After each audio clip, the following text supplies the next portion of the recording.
Shri Radha Suranidhi ki jai, Prabhupada Saraswati ki jai. So we're continuing the 48th verse from our discussion of Radha Suranidhi about the Manjari's Bhav and Seva from the viewpoint of Tunga Vidyasaki, who's absorbed in Manjari Bhav and Seva and moods, and even possibly could have a Manjari Sarup. So we're discussing this verse, and the theme of this verse, which we're told, and we also see, it's about, the theme is drowning in a lake of ras. It says rasa radha. We have kaliya radhe, so the rasa radhe. So of course we're drowning in, it'll be the lake of service. There's 3 points that we mentioned yesterday in the outline to this verse. One is the privilege, the great privilege of it, getting Radharani's service as a Manjari. And the second is how Manjaris serve Radha and Krishna with all their senses. It's not just hands and feet and words and mouth, but ears and eyes. Their eyes are doing service. Like someone says, "Oh, Prabhu, what is your service?" "I just sit in a temple, look at the deities." And people say, "Hey, get out, sell books, go cut vegetables. Do something. You're not doing anything. Do something." But then if the person's a little smart, he'll say, "But I'm following Prabhupada." And they'll say, "What do you mean? Prabhupada was so active." No, it says in the biography, when he was little, he would go to the Mulliks temple in Calcutta, and he would come before Radha Govindaju, and he would stand there for hours on end, gazing at their beauty. So if you're a very clever bhakta and you've read something before you've joined some missions, then you may give that retort and may get another reply from the TC. But at any rate, we can do that. That's perfect. You see people sometimes, they sit on the banks of Radharani, what we generally call Radhakund. But let's say they sit at the feet of Radharani, as Brijvasis consider Radhakund, and anyone considers Radhakund to be Radharani when they're in Radha Bhav. Brijvasis are in Radha Bhav, no doubt, especially Kundavasis and Shri Kund, Radhakund. So when they see Radhakund, they say, "Oh, my Radha." So they when they sit there, Brijvasis are sitting next to you, and they feel, "Oh, I'm sitting at the feet of Radha." And we think, "Oh, I'm sitting on these steps. I'm sitting on these steps on the banks of Radhakund." And I offer the ghee lamp, and maybe offer the prayer. Maybe I'm chanting my anik or my mantras, my jap. Or even better, I'm meditating on the leelas of Radha and Krishna. Or I'm trying to envision that beautiful kunja in the middle of Radhakund, of Radharani's younger sister, Nanga Manjari. And what is my seva there, if we're in that line? And what are those beautiful statues? Can I see one of those statues in the garden surrounding that island like Lotus Kunj, floating in the middle of Radhakund? This is so, we're serving with all the senses. We covered that yesterday. And this third point in the verse, let's read the verse to hear this beautiful verse. This is the drowning in a lake of ras, verse 48 in Radha Suranidhi. Kunjantare kimapi jatta rasotsavaya shutva tad alipita sinjita mishritani shirarike tavaraha paricharikaham dwarastita rasaradhe patita kadasyam. So these 3 points are woven in this verse. Beautiful points about, of course, Leela of Radha and Krishna. That would be the Adi Daivik Vichar, Daivika Vichar. The transcendental aspect of the verse. It's a vision. It's a sporty. It's a picture. It's a painting. It's a view. A bird's eye view, heart's eye view. Premi ak darshan. When someone has eyes of love, premi ak, then he has such a darshan. They actually hear with their ears that sinjita, alapita sinjita. Who can reach the unlimited shores of the ocean of the beauty of Sanskrit or Bengali or this rasic language? We can stand with chamar in our hands and worship Sanskrit, or offer ghee lamp and offer our hearts and minds. And some fine day, we may have entry there in Adhikar to relish the sweetness. So nice. Like the other day we heard in one verse talking about the items that the Manjaris bring for the seva when Radharani goes in Abhisar. They carry a tray. On that tray there's a samputam. There's a small box. We have this book, Prem Samputam, treasure box of love. And that small box they have says Navachandra Lavanga Tambula Samputam. Navachandra Lavanga Tambula Samputam. So Navachandra, inside that box there's a moon, a new moon. No, this is Sanskrit way of describing something that's white and something that's cool. The moon is white, especially in Purnima, which is 2 or 3 days from now. And it's cooling also at that time. So this is not the moon, it's not the new moon, because the new moon means the black moon. And it's actually hot. The Amavasya is warm, and it's opposite. It's warm day, hot day, body becomes overheated. So this is a description of Sanskrit of Kapoor, camphor. new moon. Inside this box there's tambul mixed with camphor and lavanga, cloves. It's beautiful. And it's talking about Shikandam. What does it say? The other one was Shikandam Skalitam. That verse for Krishna's Shikandam, his more mukut Skalitam. It fell off his head when Radharani gave a sidelong glance. We covered that verse. But in another verse it said Chandrakena. It was describing Krishna's more mukut, his more punk. More punk means his peacock feather on his head, and it said Chandrakena. I said again Chandra. It said Chandrakena, Chandrakena, and then the word for word says Chandrakena means peacock feather, because what we call the eye of the peacock feather, the Sanskrit Rasik Jan or Rasik Kavi, he sees that eye, not the eye, but of Chandra. Chandrakena. It's like this. So this we covered this yesterday. Shiradike Tavaraha Paricharikaham. The Paricharika. There's the Anuchari and Parichari. And we discussed the difference between an Anuchari Sevite or Dasi and a Parichari Sevite or Dasi yesterday. And Aham, I want to be that. Paricharika means Aham, I want to be your all-arounder. Because Anuchari, Chari means to move, Charachara, to move. So in Anuchari, it's very beautiful, the logic of the language and the ras and the philosophy. The previous verse we discussed, Radharani's on Abhisar, and she's running out for Abhisar, and very fastly running. Then in his Manjari Srupavesh or Manjari Bhavavesh, Sripad is telling, and I want to be your Anuchari. You're on your Abhisar, and I want to be your Anuchari. So Chara means to move, and Anu means behind, to follow. So I want to be, Anuchari means Dasi, Manjari, Kinkari, Kaikaranya. But in that verse, you're going basically in a straight line, and here and there crooked, like love goes and pathways go. You're running down Prem Gully, and I'm running behind you, so basically mostly straight line. So I want to be right behind you. But now this verse, I don't want to be an Anuchari, I want to be a Parichari. A Paricharika. So this is very nice. Of course, all these words, we've been told by our Shiksha Gurus, and these verses, of which there are 40 out of 272, they directly indicate Manjari Bhav and Manjari Seva in such an amazing way. So we've heard the word Paribrajakacharya.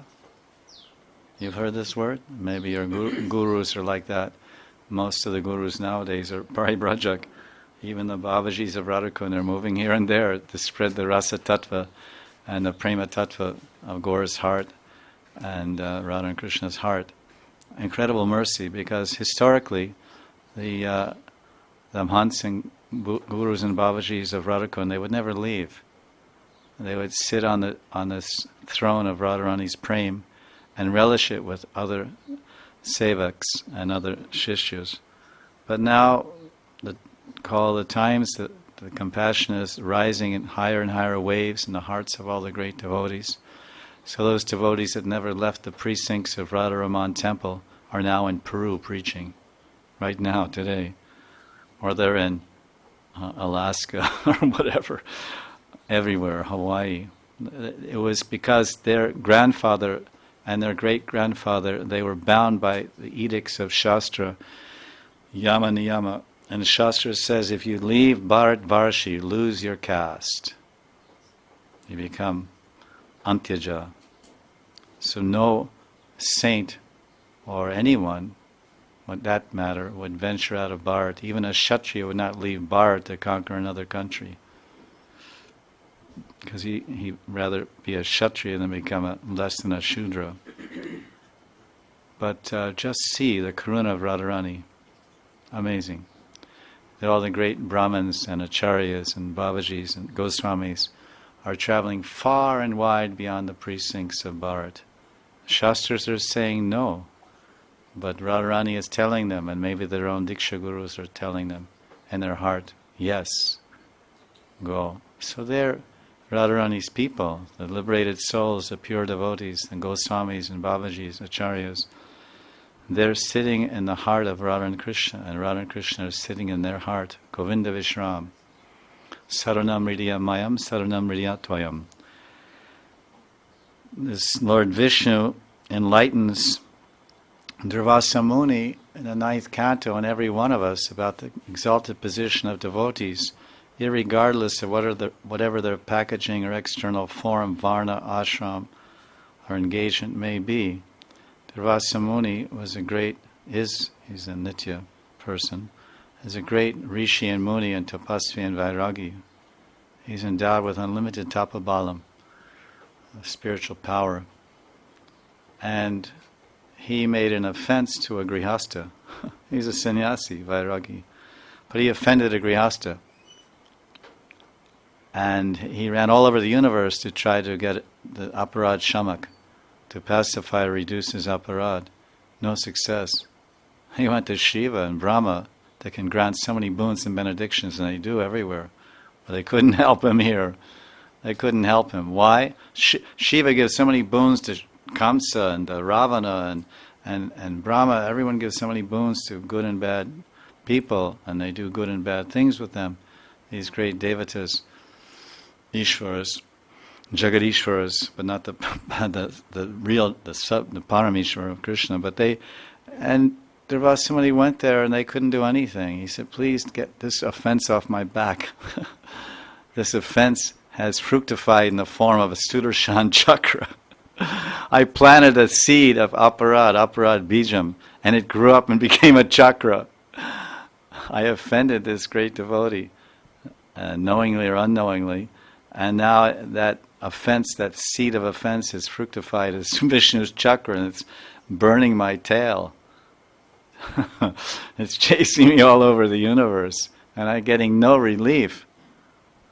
And I've gone to the controller of all the controllers of the modes of the whole controller of the mode of ignorance, Shiva, and the controller of the mode of passion, and the creator and controller of the whole world, Brahma. And they said, sorry, can't help you. So then he went to Vishnu. He said, listen, can you call it? It's like someone has a bulldog and you're walking on the beach and he lets him go and he starts chasing you. He said, hey man, call your dog back and I'll bite my leg off. He said, hey, hello, Om Namo Narayan, Dandavats, hello, I'm Rishi, can you call back your chakra? I'm getting very hot because offenses burn, aparads burn, because it's a type of reverse tap. Tapasya means to burn, tap means to burn. So today is a good day to burn off all our karmic bijams, or kutam and bijams, by doing Nirjala Ekadasi and Jagaran, and chant lack of rounds or two, and satsang and prikama, many things you can do to burn your mind and body and prabdha karmas, the seeds of desire. So that's the positive burning. But when people are also burning in lust, That's one of the 5th prabhavs of Kandarpa, is called tapan. There's 5 effects of being infected by the arrows of Cupid, kama, bana. And one is, of course, the first one is samohana. We discussed several times in the last few classes. But one of them is tapan.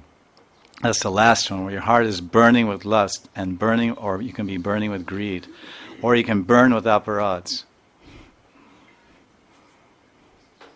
Commit aparads and watch. If you don't believe me, I don't recommend it. Certainly don't recommend it. I don't want to see anyone burn up. But Kalyavana, you ever heard of Kalyavana? Open the Krishna book in 10th canto, you may learn about Kalyavana. He's a Rakshas demon chasing Krishna into a cave outside of Mathura, in Mathura Mandal, somewhere outside of Mathura city. And it's very interesting. Krishna is very clever. He ran into that cave for many, many purposes. Krishna does many things with one action. So he knew, because Krishna knows everything, he knew that his great devotee, Muchakunda, who's been serving him in yuga after yuga after yuga, he's practically a Chiranjeev, and he's a great Devata, Kshatriya, Muchakunda, and a great Vishnu Bhakt. And he was, time after time after time, fighting on behalf of the demigods to defeat the demons. Very powerful. So finally, after the final battle, he was tired. He said, "Listen, I'm tired of fighting for you guys. I want a benediction where I can go and rest and not be disturbed. And if someone disturbs me, then let them be at rest." So then they said, "Well, listen, you're a great bhakta of Vaikuntanath, of Vishnu, Mathuranath. Why don't you go to Mathura, and you go there and rest, and when you wake up, you'll have darshan of your Ishtadev." Very nice proposal. Very nice proposal. I would love to take rest one day and wake up and see Radharani. That would be very nice. So then he went there and he's sleeping, so Krishna knew, yes, my great devotee, Dandavats, my great devotee is sleeping there, let me go there. So Krishna ran in the cave and he saw his devotee, and he took off his yellow pitambara chadar, or whatever they call it, and he draped it, he put it on top of, he put it on top of his devotee, Muchakunda. So of course that whole purports can be given about what that means and what is the effect of that. Because how you receive the reciprocation from the Lord, in what ways it comes as a fragrance, or as a darshan, or as a touch, or as a feeling. So here he received the tadiyanam samarchanam. He received the tadiya, the vastra, the prasadi vastra. Prasadi vastra, sakshat from Krishna's body, was draped on the body of the devotee. When we receive some prasadi cloth or vase from Jagannath Ji, we go there and they give us a flag from the temple, or you go to some temple and they give you some remnants. I've often seen Babaji's in Vrindavan, mostly, and they get some cloth from Radharaman, some very fancy gold and purple cloth or bright red, and they take it to a tailor and they make a Swami hat. They make a nice hat out of it, and they're so happy and honored to have this prasadi vesh from Radharamanji. So they make a hat out of it, and then they put it on their head to keep warm when they're doing Vrindavan Parikramā in the winter time. And they look so beautiful. They're 80 years old, 75 years old, and totally serious about their bhajan, and they're niskinchan. They have nothing. They live in a small hole in some old palace at Keshigat, and I do a little madhukari every day, and they just take bath every day in Yamuna. This is back in 1987 when Yamuna was still flowing here before they made the Haryana Dam. And then they do their parikramā and do their bhajan. And so, but they're sporting this very bright and colorful.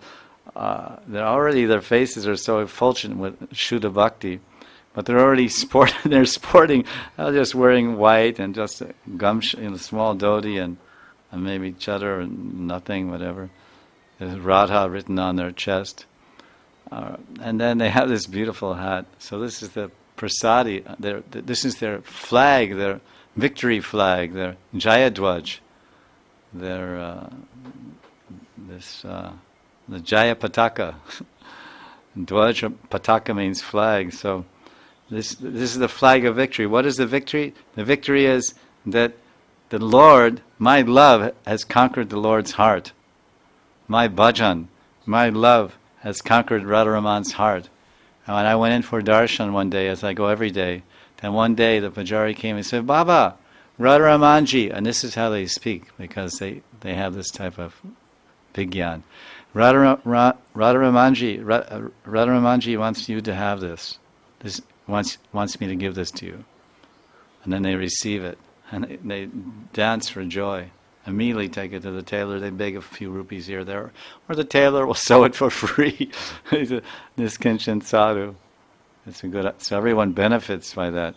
So that's like the flag of victory. So here, back to Mochukunda, back to Mathura cave, which somehow is, we'll get to the rasa, tattva, at some point. And but ultimately it's all rasa. If you're there, then if you're in the ocean, no matter what direction you are, it's wet. Oh, I'm in the ocean, but it's only wet in the northern direction. Once you're hearing Hari Katha, then it's called Katha, Tapakatamritam, Tapta Jivanam. That tapta, that fire that we're all burning in, that we mentioned earlier, this is the rain showers of monsoon to put it out. Tapakatamritam, Amritam, Katha Amritam. Everything about Krishna, Radha, devotees, bhakti, sadhana, sadhya, this is life. So now this great fortunate devotee, Muchukunda, has received the Vastra Prasadi Vastra of Krishna directly from his hand. So already, just see how he was becoming elevated. He was a great devotee doing Archan Marg and doing Shravanam Kirtan Vishnu for so many lifetimes and lifetimes. And now he's got to take birth, or he's already born. He came to sleep, he got to touch Mathura Mandala from the heavenly planets where he lived. Now he's living in Mathura Mandala. Mathura Mandala Vas is one of the 5 most important things to having darshan of Krishna. We haven't read too many. We've read some stories in Bhaktamal and also in other books, Gaudiya Jivani and others. We haven't seen anyone that got darshan in Delhi. We never read any story of a bhakta that got darshan in Bombay or St. Petersburg or anywhere in New York City. Got darshan of the Virata Rup or the of Kali Bhairav possibly, but Krishna. So this is the place. So there he is in Braj Mandal, and he's living there. And now Krishna has come to him, because that's what will happen. You'll live in Braj Mandal and Krishna will come to you. And first maybe the cloth will come, like the Baba got the cloth. He got the cloth, and then maybe he gets the darshan. We may get some prasadi, then we get the darshan. We get some mahaprasadi, then next we get darshan. It's all his will. He's the karta, he's the doer. So he got this prasadi, tadinam samarchanam. And then Kalyavana is running, and he runs in to, because Krishna went in that cave. Then he sees, because he sees the pitambara, charo. This is the sign, the signal of Krishna, Pitambara. He says, you're lying possum. You're trying to pretend you're sleeping. It's called lying possum. And you're pretending like some insects. When they get danger, they just freeze. And then you think it's just a rock or something. And then you walk away, and all of a sudden legs come out and it starts walking. They have all these special defense situation and all the predator. It's amazing. You see something walking, and then if you put your finger there or something, it stops and becomes like a little round piece of dust. And you don't even know what's dust and what's living entity, because ultimately every particle is living anyway. And a true vision of the premi. So now he says, you're lying here. What is this? And he says, and he just kicked him. He kicked him, and then Muchukunda had this power to turn anyone to ashes who offended him. So he looked at that Kalyavana and finished, instant shamshan. Shamshan? Cremation. He is burned to a crisp, ashes. That's very nice. So Moshe Kunda did him a favor.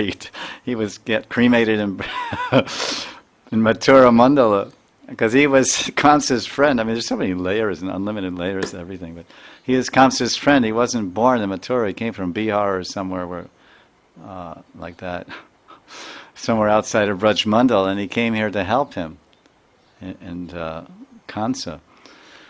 So this is Kalyavana, and then so we're talking about the fire, the burning fire that you'll experience when you offend a devotee.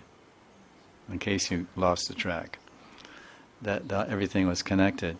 So Kalyavana he made an offense to a devotee, Mochakunda. We already established that he's a devotee, and we talked about the principle of burning positively in Nirjala Ekadasi, and we talked about burning negatively when you make Vaishnava aparad. Your mind will burn. You'll always be anxious in your mind. You can never seriously meditate on Radha and Krishna. There's so many examples throughout our Vaishnava history, even great exalted Bhajanandis, if somehow inadvertently or even unknowingly they offended a devotee, they lost their ability to remember Krishna. They lost their ability to think of Krishna. And what to speak of us? We're nowhere near Bhajanandis, sadhus. We're simply babies crawling on the path of Bhakti Marg. And we so freely dish out aparads like people give out ladus and a bandara. So it's a warning, of course, when we make aparads, we'll burn in there. Sometimes we hear about where we are, and then we hear about where we want to go. So now let's hear about where we want to go. Kunjantare kemapi jata rasotsavaya shutva tadalapita sinjita mistritani shiradike tavaraha paricharikaham dwarasti tarasaradhe patita kadasyam. Having heard the mixed sounds, mishritani, of soft speech, alapita, and tinkling ornaments, sinjita, coming from within the bower house, kunja antare, the same as Hindi, antare, or bitar antare. We say param, antare, antaryami. We talk about the super souls called antaryami, yami, one who's gone antar, inside. So kunja antare. So inside that kunj, I'm hearing so many. What a beautiful sounds! I'm hearing voices, and I'm hearing musical voices, and madhur vachan, and I'm hearing musical kinkini and musical nupura, ankle bells and waist bells, and combining together such a beautiful concert of Mahabhav, prema, such gun, such prem gun I'm hearing, that I'm so fortunate to be able, my ears to be able to feast on this music of this love festival, which is so beautiful for the ears and beautiful for the eyes and beautiful for the heart. And I'm a witness there, I'm a sevak there, I'm a paricharika, and I'm serving in so many different ways. I'm hearing with my ears, I'm looking with my eyes, I'm guarding the door, because it says I'm dwarastita. Dwarastita rasarade. I'm the chokidari. I'm fixed at the dwara, at the gate of the kunja dwara. It's not a very powerful gate.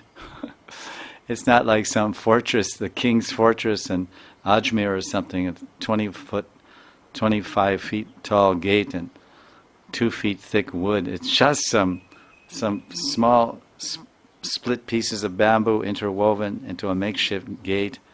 You just blow on the gate and it'll fall down. And there's all flowers woven in it, and so beautiful. And even patterns are made with the flowers. So when Radha and Krishna walk up to the kunja and see that small gate, there are so many flowers, maybe white mogra flowers around the edges in the middle. There's red lotus petals are making a design of a heart or whatever, any kind of beautiful designs you can do with flower petals, and because the Manjari is very expert in all kala. So then Radha and Krishna walk, because you see, even in this world, in higher class families, it's called Rangoli. The entrance to the house before sunrise is decorated very beautifully, especially in South India and Orissa and the more traditional places of India that are maintaining the Vedic traditions to some extent. So they do the Vastu Puja early in the morning, and the Dig Puja and Devata Puja and Surya Tarpan, and then there are Gar Thakur, and then cooking, and so many things they do, especially the lady devotees in the houses. But they decorate the front of the house and entrance to be very beautiful, and new designs every day with minerals, powders, and whatnot, rangoli, to please Narayan. Because Lord Narayan is worshipped in different forms. He's worshipped in the form of the sun, and Lord Narayan is worshipped in the form of the moon, and in the form of the Brahmins. And it was in your heart or whatever, I can't remember. So they want to offer their house and the pravesh of their house to Lord Narayan when he rises. He's the first to see. So now the Manjaris, when every day the Gopi, Radha and Krishna are going to different kunjas, so they may be coming to the this Manjari's kunja if you have your own kunj, or to your Yuteshwari's kunja. And there's so many sub-kunjas within every kunj. So when Radha and Krishna come to the gate, it shouldn't look, every day it's the same gate, just some white flowers. It should have design, color. All these are all for pleasure. For whose pleasure? Radha and Krishna. So I'm standing at this beautiful gate, and so many bumblebees are also there, on the pretext of getting honey from those fresh flowers, rasa-laden flowers, but they're actually there to contribute to the Rasotsava, the Shringar Otsav of Radha and Krishna Kunja Antare, Kunja Bitare, inside the Kunja, because they want to take part also. They want to serve in their own way. Everyone, every living entity, moving and non-moving, what to speak of the clouds, the sunshine, the moon, the stars, everything and everyone from the earth to the stars, and the Brajalila of Oma Vrindavan or Goloka Vrindavan is engaged in the harmonious Prem Seva of Radha and Krishna. So the bees come there, of course they're by nature, they're attracted to honey and sweet fragrances, but they say, here's an opportunity to do seva, because these may be pet bees of one Manjari, because some Manjaris also keep bees, at least we think so, because when we were before our Purva ashram, or Purva life, I don't know about ashram, but Purva life, we were in college, and in the countryside, the college was there, so we kept honeybees and made honey. So, and I even thought that was rather strange, but somehow my mind went there, and it did that. It was quite nice. And I served all my friends, gave lots of honey here and there, and like that. So now I'm thinking, because everything's possible. I mean, gopis are expert at training roosters to fight, and they're expert at training rams to fight and lock horns. It's called cockfighting. Rooster, a male chicken is called a rooster or a cock. And it's called cockfighting. And you can imagine that's a pretty tomboyish Manjari. So there's if you want to be a tomboy type girl, it means like a girl that likes to climb trees and jump after frogs and lakes and stuff, and that kind of. She's a girl, and she has all the sentiments and shyness and beauty and tenderness of a girl, but she likes to do things boys usually do: run up and down mountains and throw dirt bombs and climb trees and do those kind of things. So Manjaris can also have beehives. So now these bees are actually that Manjari's bees. and they say, where are you going? I'm going to do Kunja Seva. We want to come too. And she says, what are you going to do? You'll just go around all over the place chasing flowers and getting so much honey to bring to the honey beehive. No. We know this is some Shringarotsav and some Rasotsav. We want to go with you, and you'll be by the Dwara, and you're doing your seva. And we want to also serve alongside of you because we're your assistant bumblebees. And we want to sing. We're going to sing. We're going to vibrate our wings exactly. Our wings will vibrate exactly in tune with Radharani's Kinkini and Nupura. This is Braj. That the Madhukara are in tune with the Nupura. The Madhukara is the bee and the Nupura is the ankle bell. I'm sure somebody who knew Sanskrit would make a beautiful sentence out of this. Madhukara Nupura. Ranjana. At any rate, maybe next time, next life. Better luck next life. You'll be a Bengal. Bangla Bhasha. Mandir Jamu. So we have some notes here from the Tika, and I've already mentioned several times. It's 3 tikas presented to us, 2 tikas, or 3 tikas amalgamated and presented to us by Pandit Sri Anantadas Babaji Maharaj, but he drew from the tikas and commentaries of Ananda Gopal Goswami in the 1950s and 1920s from Madhusudan Das Adhikari. And they're all 3 of them, all 2 plus 1, all 3 of them are great Rasik Janas and Rasik Vaishnavas and great lovers of Radha and Krishna. So we share their thoughts and ideas and try to receive some of their mercy by hearing their teachings. That's the whole idea. So this, we've been mentioning about Utsav, and that's there in an indirect way. The phrase is there, a festival, first line actually. Kunjantare kimapi jata rasot savaya. Jata means like Janma. That translation says, arising from the robust rasa festival. This is Dasara Sutta Ji's translation, and my godbrother and Waitadas's translation is hiding here somewhere. Oh Shri Radhike, when will I, your confidential maidservant, Paricharika, fall in a pool of rasa radhe, as I stand at the gate of the kunja, Dwara Stita, hearing the sweet jingling sound of your ornaments mixed with the sweet sound of your conversation. So that's the Shrutva, sweet jingling, and then the Sinjita, the Alalapita Sinjita, and then that other word.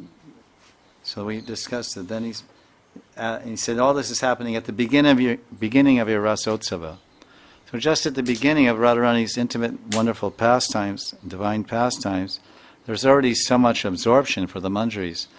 And maybe because maybe their service, are standing at the Dwara, Stita Dwara, the Manjari standing there as a guard, a chokidar, to make sure no other Vipaksha Sakhi comes that way, or possibly a senior or elder like Jatila or Abhimanyu or whoever could be passing that way. But moreover, because we said she's a paricharika, and she's saying, I want to be your paricharika. So paricharika means a manjari that can serve. She's an all-rounder. She can serve. She can do so many things at one time. She can do so many different varieties of services and so many different bhavas, and she's one with Radharani. So as Radharani's bhavas and moods change, then the manjari changes in all different. It's like 360 degrees of bhavas, 360 degrees of seva, sensitivity, and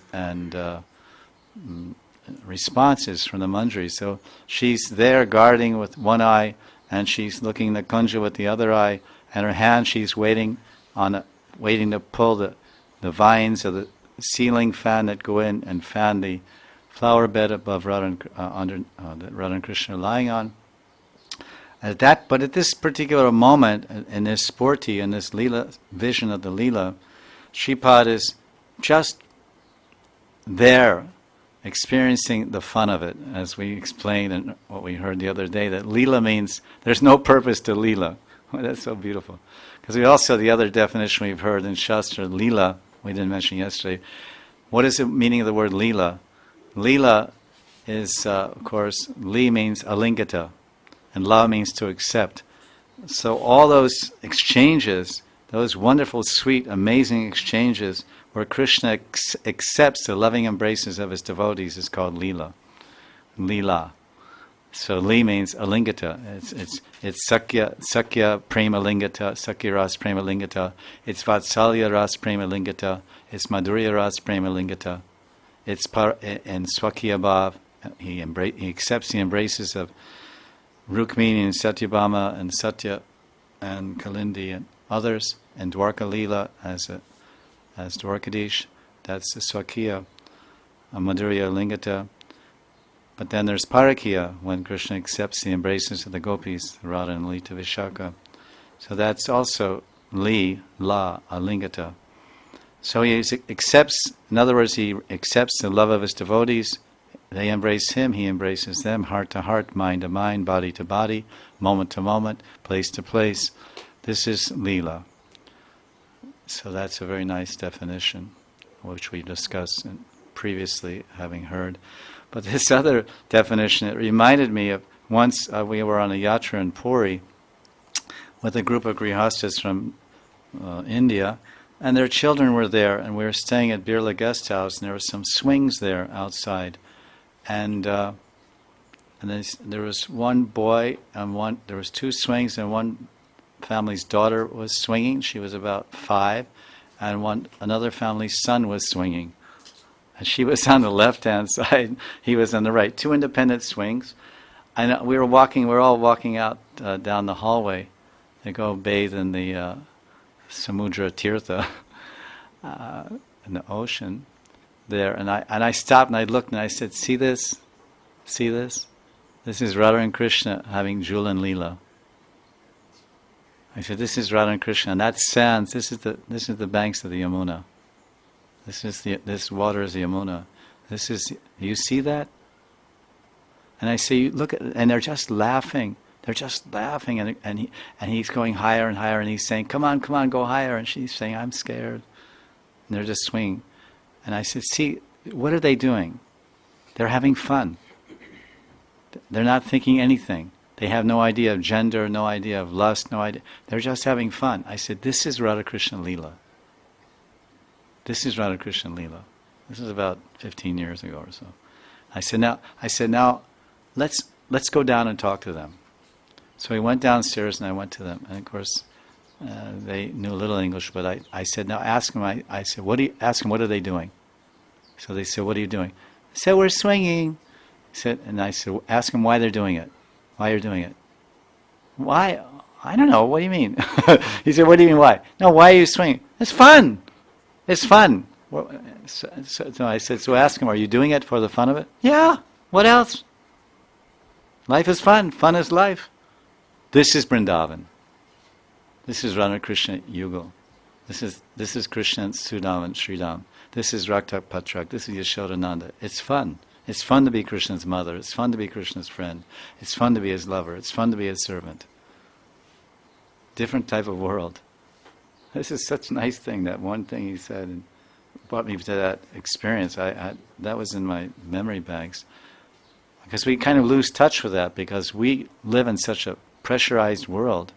There's so many anxieties from all directions, internally coming out, externally coming in, and just vibrating. We create our own anxieties within our own brain. Environmental and people and visas and bills and sick, and it's just a world of anxieties. It's kunta dam. Kunta means anxieties. So we forget that there's a world of fun and games and play and love and sweetness and harmony. We never hear about it. We never see it. We never feel it. So how can we even conceive of it? But this type of katha, this should be the basic substratum of every bhakta. Every Radha and Krishna bhakta should always be dipping you. Every day you put your ugly, stinking, filthy body under the shower to get it clean. But every day we should submerge our heart in Leela Katha. So we hear about the fun world. We hear about the goal of our life. The goal of our life after life after. This is a goal that we will chase and run after for many, many lives. It's not just snap your fingers, Hari Bol, Jai Sri Krishna, here I am. Snap your fingers, Hari Bol, Jai Sri Krishna, here I am. Give me some Mahaprasadam. Can I do some service? Then give me some Mahaprasadam. Even when we get there, we'll still be motivated. Okay, I'll serve you. Oh, you came to the spiritual world. Oh, you want to massage your feet? Yes. And then you massage his feet, and then say, well, can I have some Mahaprasadam? What? Go back to the material world. This is not pure devotional service. So this is a festival. This is a Rasotsava. It says here, Sripad is telling us it's a Ras Otsava. And this is everywhere. It's a festival of Ras. Rasaraj Sri Krishna, Rasamayi Radha. Rasabhisatarani. There's that one bhajan by Hari Vyasacharya. Rasabhisatarani, Uru Udarani. like that. Jaya Radhe, Jaya Radhe, Radhe, Jaya Krishna. So when a divine couple, after overcoming so many obstacles, this is from the Tika, they finally meet together in the forest Kunja, in a dark and lonely forest in Vrindavan. They experience a real festival of the sweetest divine bliss, Madhura Rasotsava. Because you imagine, it's so difficult to meet your beloved. So many obstacles. The time factor is against you. The environment is against you. Everyone in the village is against you. Your own dharma is against you. Your own upbringing is against you. Your conditioning is against you. Your husband is against you. Your mother-in-law is against you. Your sister-in-law is against you. But you have to meet your beloved. Radha has to meet Krishna. Krishna doesn't have that many problems because he's dear Lalita. He just goes here and there. His biggest problem is his mother wants to lock him in the palace and let him play there. He says, "No, I really, mother, please let me." He says goodbye every single day. Krishna says goodbye to Mother Yashoda 10 times before she lets him go to the forest. She runs out of the palace, walks halfway into the forest with him, and then he says, "Okay, I'm going." He says, "Okay, you go." No, come back, wait. And then back and forth 10 times before he finally gets free from his mother's bondage of affection. And then as soon as the boys, and he gets free, and then all the boys that are waiting for him to get free, it says that they start frolicking and playing like baby elephants released from their chains. Because they have these elephant farms or elephant ranches, or whatever they call them, in South India. When you go to Guruvayur, I went to Guruvayur, and they have a whole elephant farm down there, whatever they call it, an elephant place, sanctuary or so, down the road where they raise elephants for the Seva Udupi Krishna. And that's a big thing to see. And you go down there and you see these huge creatures, these mammals, these elephants, and they're all heavy chains and they're pegged in the wall, in the floor, the ground. And then nearby they're babies. It's just like, because they're mammals, so it's just like, the babies are one place, the mother's in another place. And you see little babies, like everything small looks so cute, as you know. But so those baby elephants, they're also chained. But I can imagine, according to Krishna's Kaviraj's analogy, that if you let that chain out, they're really going to play and romp and have fun and jump in the lake. There's a big lake. They're going to jump and play and squirt each other with water. They're kids, kid elephants. Kids play. Big elephants just sit there and eat all bananas all day and leaves and drink water. They're too big to play, or hardly. But the little ones, you can imagine, they would jump in that lake, and one guy would jump on another guy. They wrestle and blow water on each other. So this is Krishna and Balaram and the coward boys, and they finally get free from their mother's loving embrace, and it says they're like baby. You ever read that? They're like baby elephants released from the shackles. So this is how Radha and Krishna, they have so many. At least for Radha, there's so many shackles and bindings and restrictions for her to meet Krishna. When they finally get together, it's like, we made it. And you can imagine, what are the first words that Krishna speaks to Radharani, and what are the first words that Radharani speaks to Krishna? It's called alapita, madhura alapita. And who can hear that? Can Lalita Sakhi hear those words? Can Vishaka, can the Asta Sakhis that are so near and dear and confidential and close to Radharani and Parama Preshta Sakhis? No, they can't hear. When they go in the Kunj, then the Sakhis go out and go here and there. So but who's there here? Whose ears are receiving this nectar poured into their ears? The Manjaris, the Kinkaris, the Paricharikas. And that's what these verses are. There's unlimited. Ocean has unlimited waves. So every verse of Rasa Shastra has unlimited waves of bhav and attraction and absorption. You can this verse is lila. This is a lila. You can chant japa and you can meditate if you have that ruchi, that taste. Not ruchi in bhakti as a stage or a krama, but that ruchi, that desire, that attraction, that appreciation for the sweetness, and you meditate on this. And what are they saying? And I'm there. What are they saying? And Krishna can reveal everything in the heart. This is what bhajan means. It's called spurti. Tesham saratayuktanam bhajatam pritipurvakam dadami buddhiyogam tam yena mamupayanti. Krishna is telling in Gita, when our bhajan is like this, then he gives everything in the heart.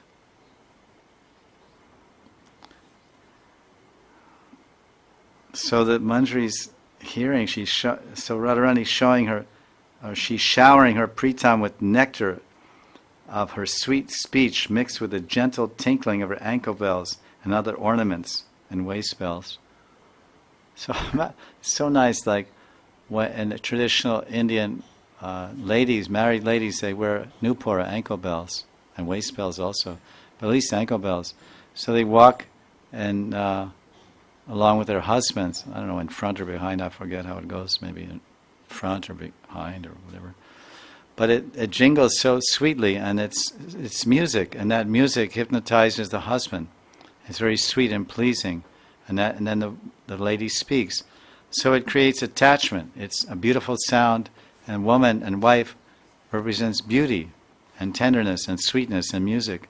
So that's her form, that's her heart, that's her bhav, that's her effect, prabhav. And so all these ornaments of Radharani are increasing her sweetness for Krishna's pleasure.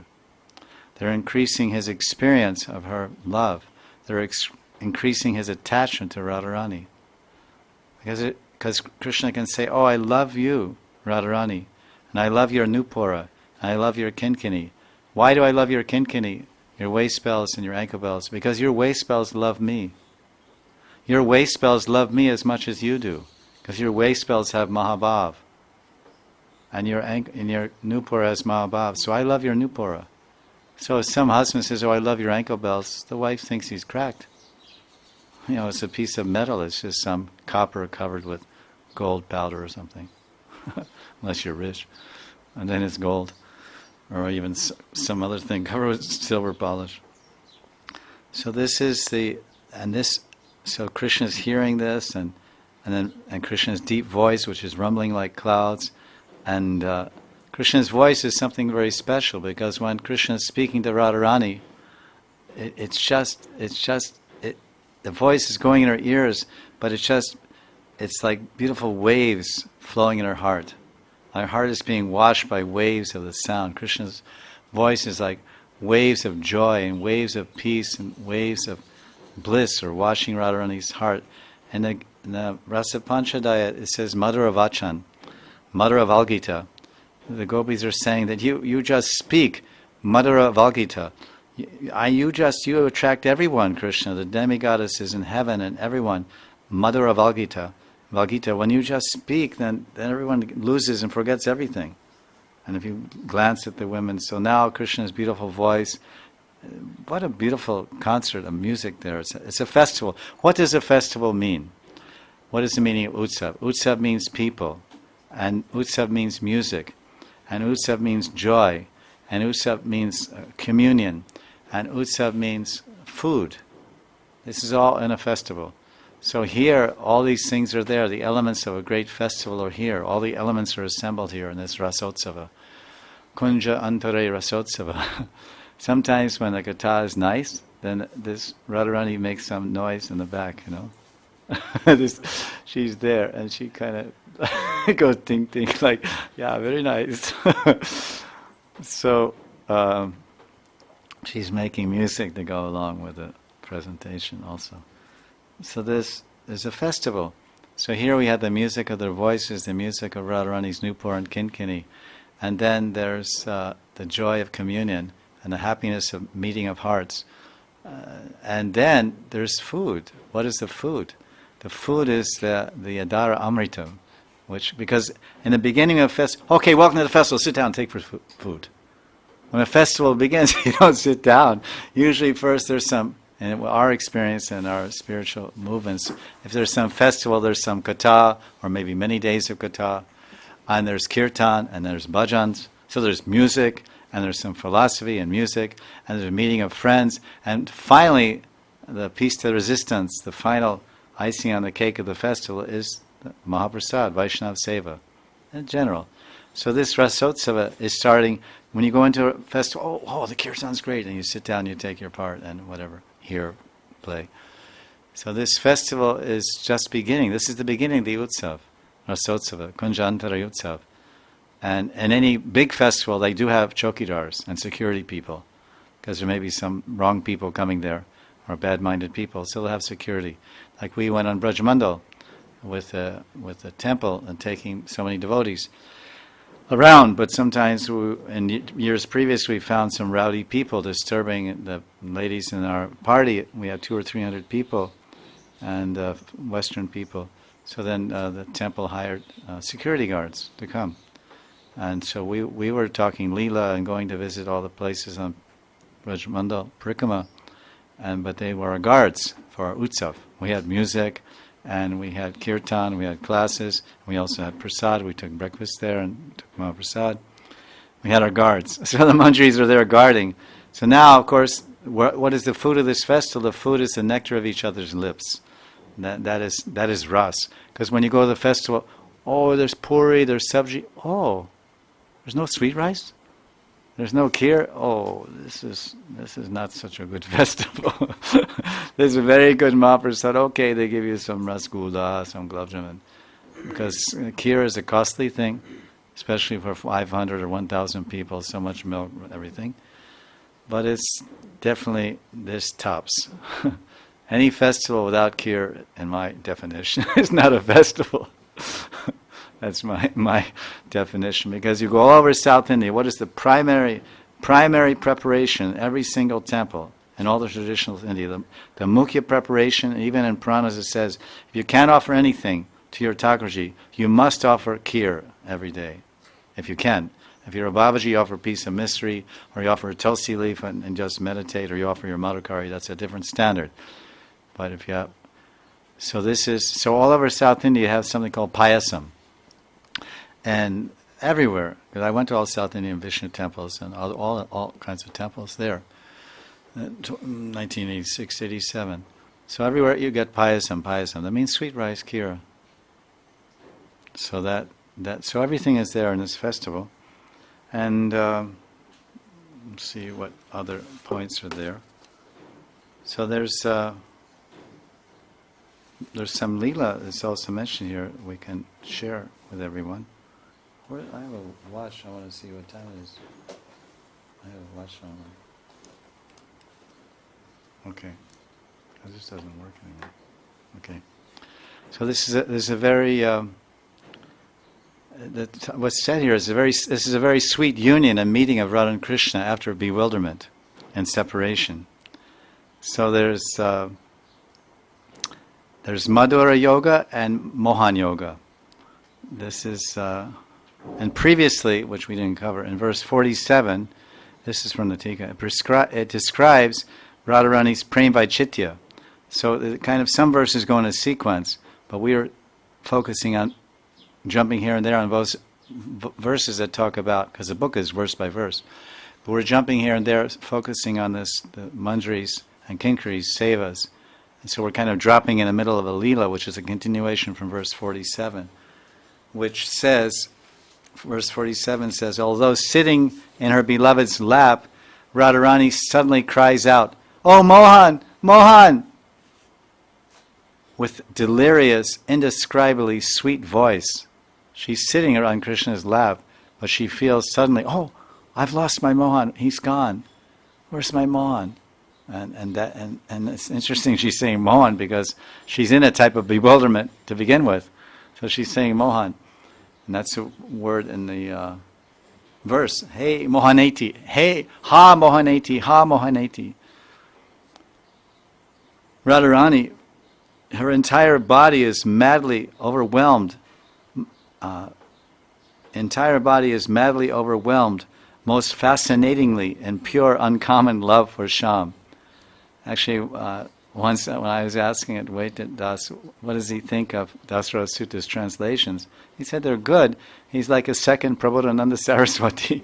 He gets so many elaborate, like in Vrindavan and Mahimamrita, so many elaborate adjectives. And Prabodhananda Saraswati uses when he describes Vrindavan or other things. So very flowery, beautiful language.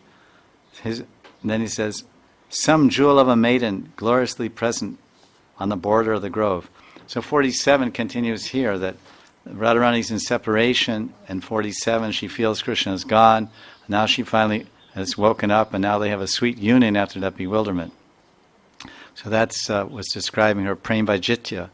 Prem Vaijitya in the previous verse is a form of separation which Radharani experiences even when she's in the direct presence of the beloved. Even that close, sitting on his lap, she's sitting there, even touching him. Maybe she has her arm around Krishna and him the same.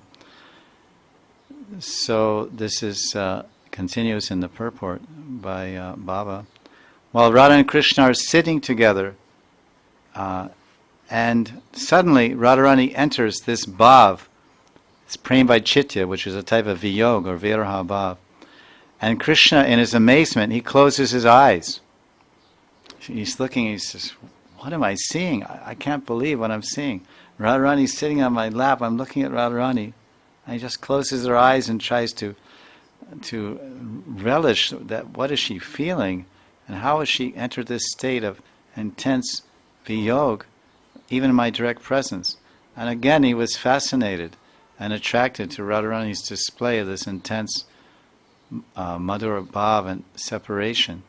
And again, that became another reason in his heart. Oh, I have to understand this. I must someday, in some form, in some way, I can't, she's saying, hey Mohan, because she's Mohan bewildered, but he's also bewildered by her display of Mohan, by her display of Prem Vaicitya. So he closes his eyes.